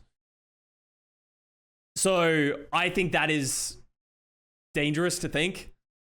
And I think expecting flex supports to be able to just play Lucio Mercy, as I said, that would be awesome if there are players that can do it. No one's been able to do it yet. It's a completely different game. We have no idea what's going to happen.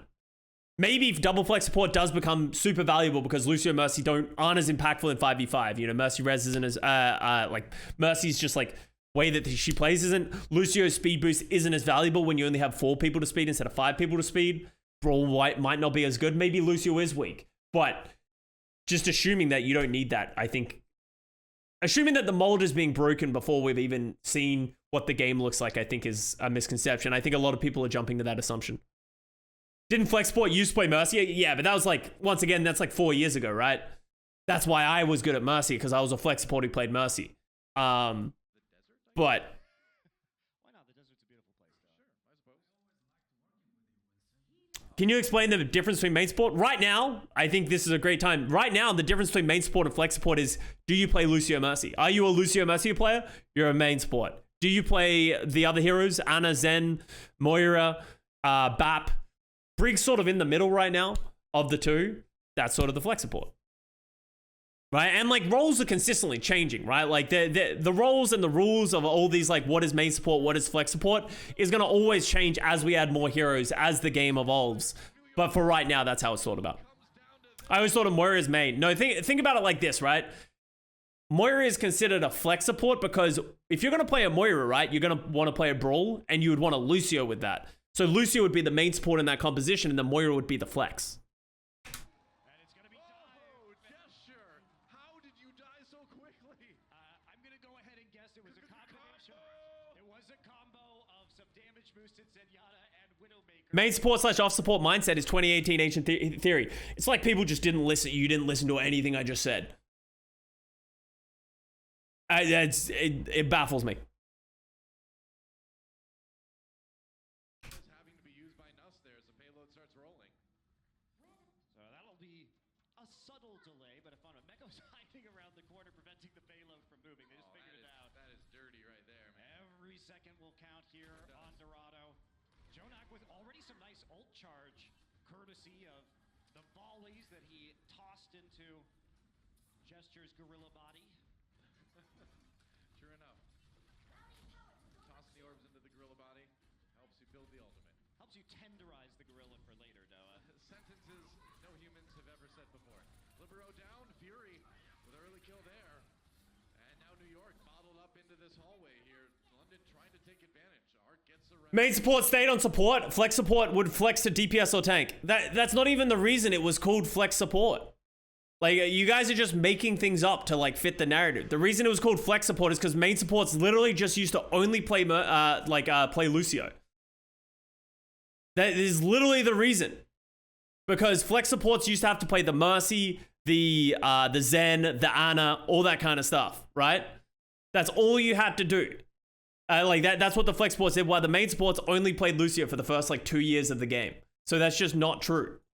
The idea of why those names are things is ancient history and doesn't exist anymore.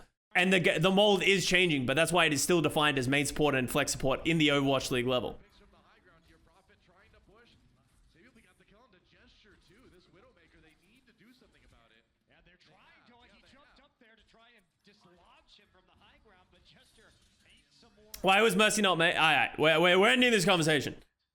Because I've given my points of what I believe it is. I've been here since the beginning of time. That's the definitions that I've always played with, of main and flex support. I think that's how most people who have played since I have. Maybe it has changed and it is not as prominent of a thing. But yeah. Combined with Gesture and Fury The game has changed a lot in the last 5 years. So in for sight. Yep. And that's going to be another stall. So a lot of time already down here for the London Spitfire. why was Junkrat played so much at this time? Because it broke shields really well. It was anywhere that there was chokes, Junkrat was really good. Anywhere where it was really hard to dive. The reason Junkrat I think was really so prominent during this time is that when you would dive, you're diving into a Junkrat, right? And then even if you overwhelm the Junkrat just gets rezzed. So the Junkrat only really needs to kill 1 or 2. Going for this time. And how can you He just he was just a very solid pick to have. And then his Tire was a really good ultimate. It could kill Mercies very effectively. It was kind of a win. So anywhere where you could slow down with an Orisa and a choke, Junkrat was usually played. And this is before Hanzo existed, right? Because Hanzo does a lot of that choke busting these days. But Hanzo's scat arrow right now and just not very good. coming back with a Valkyrie to match that of Arc? And Bedouche. Oh, wow. Good pick. That's right. The Altfire coming in. Sabielby brought back up, of course. Libero waiting for it. Fighting barrier down. Here comes. Oh, that Tire was not good enough. A little bit of damage to the Diva, but that's about it. Buttering down. Finds him with the trap. Nuss with the res. He's popping that Valkyrie. Run, Janice, run. Oh, he can't get away, and that's a double kill for Fury. On that self-destruct, now the res has come in via Arc, and Prophet has a Dragon Blade out on the London side. Nuss down. Meko pushing ahead. The other Mercy falls for New York. Fury gets Jonak as well. That's 2 support kills, and London will push through to the end of point A. Fury tossed Ooh. his Diva mech into the building on the side of the point. Jonak had Orisa was released before Ana? No. Ana was before Orisa. Ana was ages ago. Ana's beginning of 2017. Before that. survives, but End of 2016. people left over to handle the situation or delay any longer. Alright, London gets the cap. To get to point B now for London. Prophet swapping over to the Tracer now. Birdring still on that Widowmaker. Sabielby on the Widow as well. I should say Birdring switching to the Widowmaker. Going for the sniping duel. And Oh! there's a shot. Takes it in return. Why no one played Ana? We saw a little bit of Ana on Nabani. It's just because Zen's really good. Combos with Mercy really well. Oh! There we go. Oh, damn, they are just moving. And this is the problem with playing these Junkrat comps. Like, Libero needs to get off Junkrat, right? And this is why, like, if you don't full hold, it falls apart for the second point. Oh, God, Jonax getting staggered super hard as well.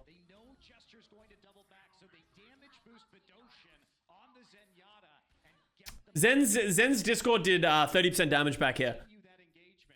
But Zen just really functioned super well with Mercy as well. Barely stopped at all by New York so far. They've got another defense coming in, though. We'll see what they can do. Libero drops to the Oh, God, Janice is just dead. with a kill there. Arc brings him back up again. New York trying to stay alive, but they're just losing people. Play Mano. Free firing, unopposed. Support ultimates used. Both of them on the NYXL Good protection by Nuss. actually. And now Birdring starting to get zoned a little bit. Kept up by the Transcendence. Yeah, they're just getting bullied. They use a lot of ults to try and hold this. They use both defenses as well to try and hold this. And a final blow onto Janice, courtesy of the Widowmaker. And that is now point B. London Spitfire has not been stopped. And they still haven't pressured Birdring either. This has been, again, like shooting fish in a barrel for Birdring. Seriously. Finally, at the end of that, Mecco was able to disrupt him slightly. But he still had the, Man, I forgot Brethren are tied. Yeah, it feels bad. a lot of the early picks. They were held up momentarily on point A. And the big deal here, too, is Nuss has the Valkyrie. They've got that Mercy Oh, that was nasty. Libero not respecting the Birdring. going wild on this Widowmaker right now. Coming around the side. Look out, Jonak. Oh! Shots coming onto Birdring. He needs to... Oh, that's an important kill. That's way more important than Zen. Like, the Mercy kill back in this era was, like, by far the most important thing that you could get. It was just so good. Got him. Nobody's there to touch him. He's free firing into the back lines one more time. Payload unstopped. He's just setting up that crossfire, Duh. He knows where the arc is going to be. He's going to be there sitting, damage boosting Jonak. Yep. Punished his positioning once again. Fires a couple extra shots as the members of the Excelsior reconvene. And here coming in again. There's a protection for Nuss as Fury gets in to intercept. Janice kills him anyway. The Mercy down on the London side. There goes Jonax just killing everyone. full support's eliminated. Can they push the rest of them back now? Yeah, I think they can. Birdring running forward. That's going to be the reset. Mercy kills felt like an Uber drop. People would be... The reason a lot of people used to go for less combat Mercy here is that the cost of dying was way higher, right? Like, the cost... Because you had 2 reses when you valked, like, most people would go for the double res and then they would pull out the Glock. But I think people definitely should have done it more than we did back in 2018 because it's just such a... You're so strong. A valking Mercy does a lot of damage, especially in a Widow meta, right? You remember, like, as time went on, people realized that they were Mercies were some of the best counters to Widow. You'd just valk, res someone, and then just, like, flank the Mercy because you could heal from fucking Narnia. So you just heal, you just fly towards the Widow, pull out the Glock, 4-tapper, and then just move on. Oh, Libero. Pistol does a surprising amount of damage, yeah. And it has no ammo when you're in Valk as well. So it's like, it's not like you can miss. More push for London. That's all they've got to try to get the payload to the end of Dorado here. And one more push. Nuss has to be super careful that he's not going to die before his Valkyrie comes up. Both support ultimates saved for New York. Ooh, and Libero with the swap over to the... Thank you very much for money. When Sibiobi was good, dude. Sibiobi was so good during this match on his Tracer. Like, he had some crazy clutch. We even had a Pine. We had a Pine pop off at some point. Because Birdring has switched to the Genji, so they run that'll be able Dude, Libero's still on the J Silly. Libero swapping to the Junkrat. Gets Nuss. I don't even know how he kills Nuss. Like, I don't even know how that's possible. But that's such a big kill. Yeah, Buttering's not even going to get to pull the blade. Who do you think was the better Tracer in Season 1? Sibiobi or Striker? Sibiobi. But Sibiobi was on NYXL while Striker was on... I think Sibiobi had a better performances, but I think Striker was on a worse team. It's close. I think you can go both ways, but I think Sibiobi was fucking so good in Season 1. Just barely. Arc zoned out a little bit here. London Spitfire trying to get people back. Nuss came back with the Valkyrie. Birdring with the double. Oh boy. Birdring? How are they... Wait, I looked away, assuming this game was over. How are they even... To keep What just happened? Wait. I looked away. What happened? What just happened? This was supposed to be over. Nuss is dead to Libero. Okay. They're pushing in. They've got the Transcendence, but they need a ton of kills. Birdering dies. That's another for New York. We're into overtime. Gesture gets a sick juggle on a Jonak, and Bedosin gets Libero, while Fury is just stalling the cart forever. Mercy alive. Bedosian was on a flank. They actually have to double back to pick him off right now before going back to the But Ark comes back. Valks. Probably gonna res Bedosin, right? Arc zoned out a little bit here. London Spitfire trying to get Wait, didn't even res Bedosin? Interesting. Just pockets the blade. Res Gesture. That was actually pretty smart by Nuss to not go res Bedosin. Oh wow, he almost walked into that bomb. Bravo goes down. Does Nuss have another res? No. Wow, they still gonna not hold push? coming back with a vengeance now. London trying to turn it back one more time. Maybe they can do it. Bedosin back on the soldier. He'll go down soon too. Birdering cutting away at New York, but Gesture taking out the tank, eliminated with the pulse bomb. Birdering clinging. Alright, it's over. It's over. Team's attack round. There goes Fury. The classic people just switch to soldier to get back faster. Yeah, there goes Prophet trying to stay alive. Here comes Nuss. He's on the Lucio now. It ticks away. And a valiant effort from London, but New York will prevent them from completely. I remember someone on the desk back in season 1 held the opinion that Striker was the best tracer. It's completely fair. Like, Striker was very good in season 1. Striker's always been a great tracer. He was just a lot more unknown than Sibylbi. Cub, thank you very much for the Prime Gaming sub. Especially in stage 3. Boston had a perfect stage 3, right? Striker was very good during that time. get it despite their best attempts with a big 3K off of a Dragon Blade. Man, I really thought it was going to turn around there for a second when Prophet came in. He had the Mercy healing. He had the 3K with the Dragon Blade, but it just wasn't enough. They didn't have enough people there. I watched people switching to Striker. Well, Striker's been doing it, like, Striker won a championship with the San Francisco Shock in 2019 and 2020, playing Tracer. So that's why people I would laud Striker the greatest Thank you Tracer very much, to Money. play the game. Still to this day. I think people are catching up to him. And people but, in terms of over the entire history of Overwatch League, I think Striker is number 1. Overwatch League Stage 1 Finals.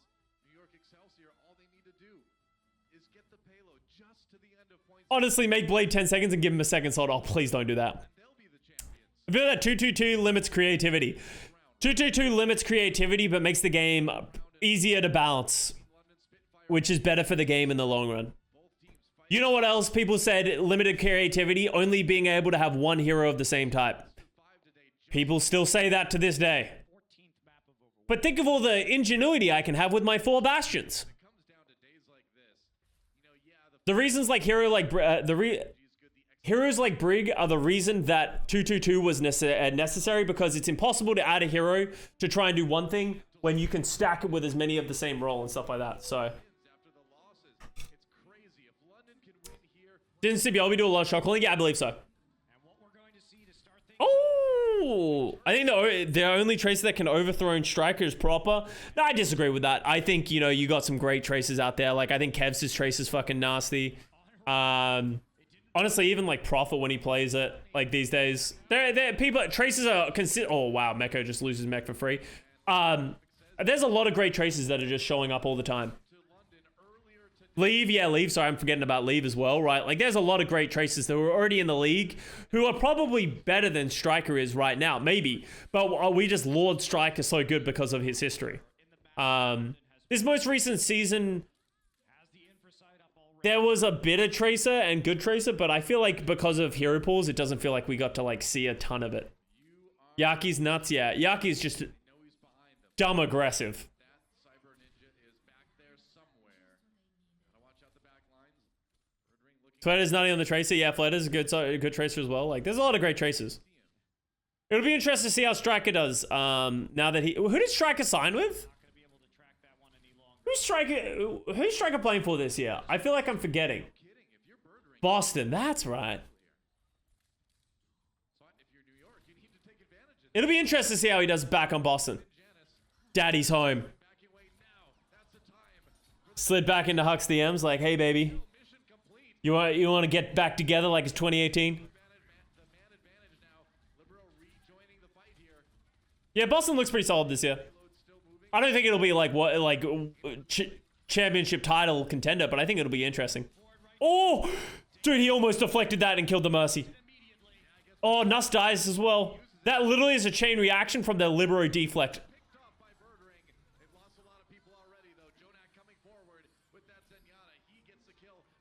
Let's go, baby. NYXL coming through. Clean first attack once they got the blade. I don't think any NA teams look dire. Honestly, I don't think any teams look dire this year. Like, you know, last year it was like we were looking at Vancouver and Valiant being like, we're about to see some shit. I don't feel like we have any of those things this year.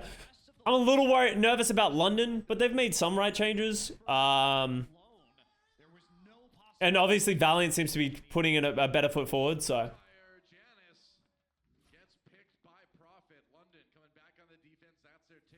You think Boston would have been better off having all Korean or American? Maybe. But it's hard to like really say that. Like, it's hard to just get the best players or do that.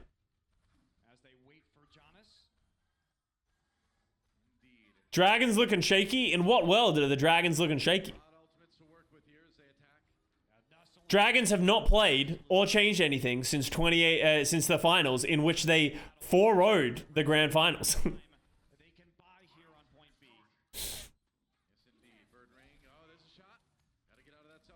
Baited? Okay. Thank you very much for money. I miss Ding Farah, dude. Do you remember when Shanghai used to just play Farah fucking everywhere? And then it just worked and they won a stage. Yeah, but they can't get back to Libero right now. And Arc gets killed by Prophet, who is still standing on the top of the courthouse. Well, he got the trap onto Arc somehow. Backing away now. You have to take that wipe. This can get really sad. This can get really brutal for NYXL. This is one of the hardest points to attack, especially if they're not going to play a Widow. Like, they need to get some pressure onto Birdring, and they can't just play around. Like, think about first point, right? The only way they really got in was with the Libero Blade. They can't just wait for a Libero Blade every time. Prophet still looking for more victims here as London tries desperately to hold New York. The payload's moving though. Libero's all the way in the back lines again. He is on such a long flank right now. He's been doing this, man. Prophet coming in. God, Junktar. Oh my. Support's feeling after that one. Goddamn Junkrat, bro. That was like 30 seconds of setup and then just a tire. Dragon still have Who Are You, right? No, I believe they dropped Who Are You as well. Oh, no, they do have Who Are You still. No, right, wrong. I know they re-signed Who Are You. And Who Are You was a perfect third player because the only thing that I think Lip and Fleta can't play is Genji, maybe Doomfist. And that's all Who Are You plays. So I think Who Are You was like the perfect third player for the Shanghai Dragons. They didn't need a player like Develop. Like, you're never going to play Develop over Lip. Just play... No, Molly went to... Didn't Molly go to a different team or is rumored to go to a different team? Hongzhou? Chengdu? I can't remember. I believe it's rumored he's going to Guangzhou. Was that rumored to Guangzhou? Yeah, okay. Yeah, Molly's rumored to Guangzhou. Which would be interesting. I would love to see Molly get off the Shanghai Dragons. It's another one of, I don't think he's going to play on the Shanghai Dragons, but I guess Dragons, thank you very much for money, might want double flex support going into Overwatch 2. So maybe they want to keep Molly, but it would be sad to see Molly just spend another year on the bench, right? Like, it felt like he was like up and coming and going to be a great player for the league, and then he just like joins the best team in the league and sits on the bench the entire time. Janus is just feeding, bro. Dude, okay, I'm gonna say it, okay? It has to be said. If they played Mano this entire match, NYXL wins this Stage 1 Finals. I think it was after this that they stopped playing Janus, right?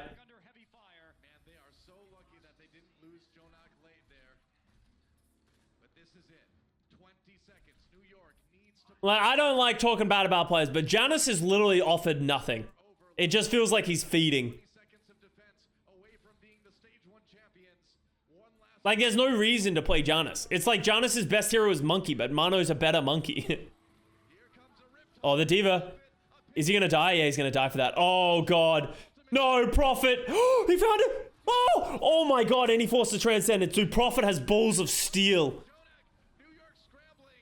He's a hero. Janus offering ult charge. That's true. Honestly, can't argue with that one.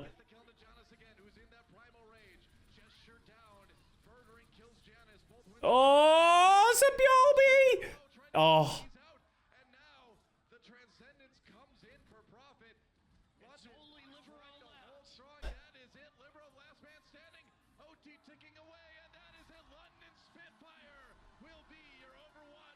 Thank you very much for money. Woo! Lich Tracer was surprising. Lich Tracer was very surprising. The coach liked him. That's why he took him to Justice. Yeah. Didn't work it for him either time. When he was your flex support with Valorant, did you know Izzyaki could be as good as he was now in Shanghai Dragons here?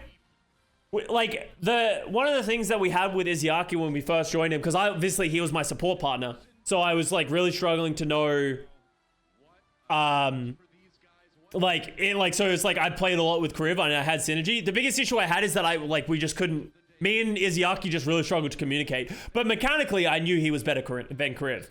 Izzyaki every now and then would just a pound, like you see him do in the Dragon. So we always knew Izzyaki was incredible as a flex support. It's just like he just didn't really work with the Valiant, and that's why I'm glad he's at the Dragons and absolutely pounding. So, but that's a GG for London Spitfire. It was kind of crazy seeing NYXL lose because they were so dominant in the first stage. But you know, as we all know, NYXL gets their revenge in the second stage. You have a good relationship with Izzyaki? Yeah. He's a very goofy dude. Was he shy? Yeah, he's a shy, goofy dude, but he's nice. He just didn't know how to. It's not a level of like, oh, he just didn't speak English. Like Izzyaki didn't speak a lick of English, so he was starting to learn English when he first really joined the Valiant. So every time you have a communication about the game, it has to be through a translator, and that makes it a lot harder, right? Do you think London deserves stage 1? Hey, if you win the stage, you win the stage. Doesn't matter what you think they deserve. They won fair and square.